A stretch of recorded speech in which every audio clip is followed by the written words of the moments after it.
Hey, here's a quick introductory Samsung r455c review and unboxing video. I'll try to keep it pretty brief here, and then post a more detailed review after I have some time to work with the phone a little bit more. I will also be doing a pretty detailed written review of this phone, and I'll post that at samsungur455c.com. If you have any questions for me or want to know more about the phone, please take a look at that site. I'll put a link in the video description. Okay, here's a quick rundown of the features and specs listed on the box. You'll get a 1.3 megapixel camera, mobile web, Bluetooth, speakerphone, MP3 player, although you'll need to add your own microSD card for that to work. This phone is hearing aid compatible with a rating of M4/T3, has a 2.1 inch color screen, voice dialing, voice recorder, alarm clock, and the battery time is listed as 6 hours of talk time and 12.5 days of standby time. This phone is also sometimes referred to as the SCH-R455C, so just in case there's any confusion, they're the same phone. And it's basically an upgrade to the r451c, which was first released in late 2009.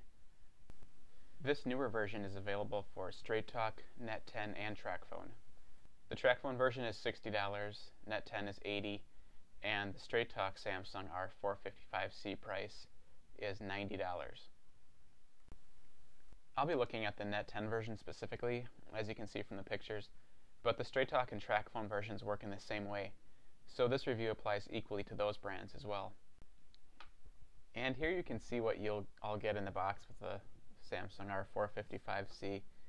No real surprises here, just the phone, battery, wall charger, and Net10's quick start guide.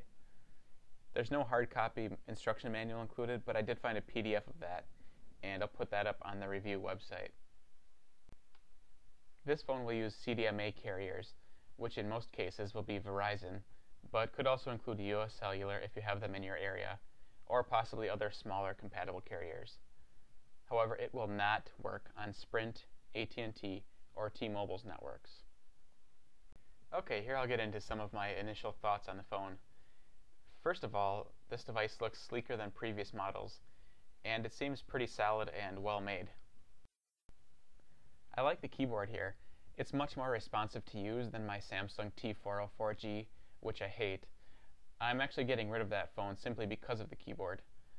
This one is much better. Text messages will cost 0.3 of an airtime unit per message on the TracFone and Net10 models, and 1 minute of web use will require half a minute of airtime.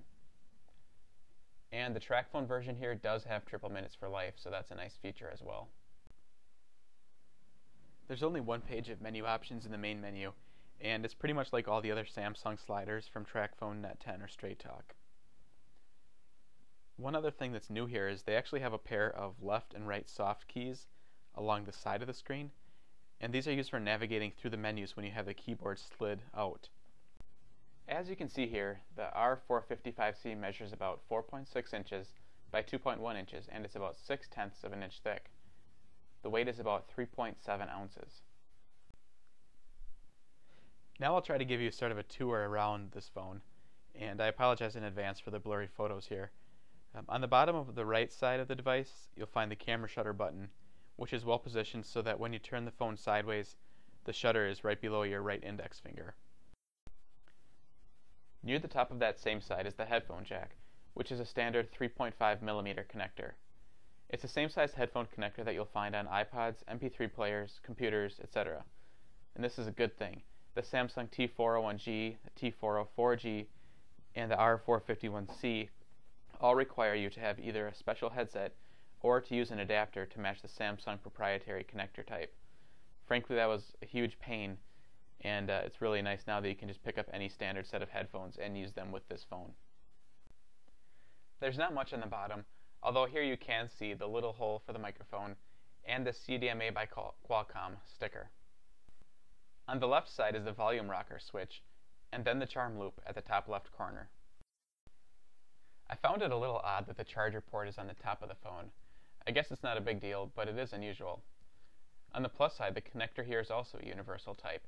It's a micro USB, which means that it will be easy to find extra chargers if you need them, as well as cables to connect to your computer for data transfer or charging by USB. On the back, all there is to see is the lens of the camera. This camera does not record video or have a flash function. The MP3 player also does not play videos. I haven't tried playing audios with it yet, so I'll have to take a look at that more closely when I do my full Samsung r455c review. The microSD card slot is under the battery cover, but you do not need to actually remove the battery to get at the memory card. Finally, I have some phone comparison pics here. First, I have the r455c on the right next to the Samsung T404G on the left, and you can see they are pretty similar. The r455c has a more rounded and sleek appearance. I also wanted to put it next to an iPhone just for size comparison. Here you can see that the Samsung is narrower but thicker than the iPhone 3GS. Well, that's all I have for now, but as I mentioned, I'll have a lot of info coming out soon on SamsungR455c.com. Please check out this site for more info or to post any questions you might have for me.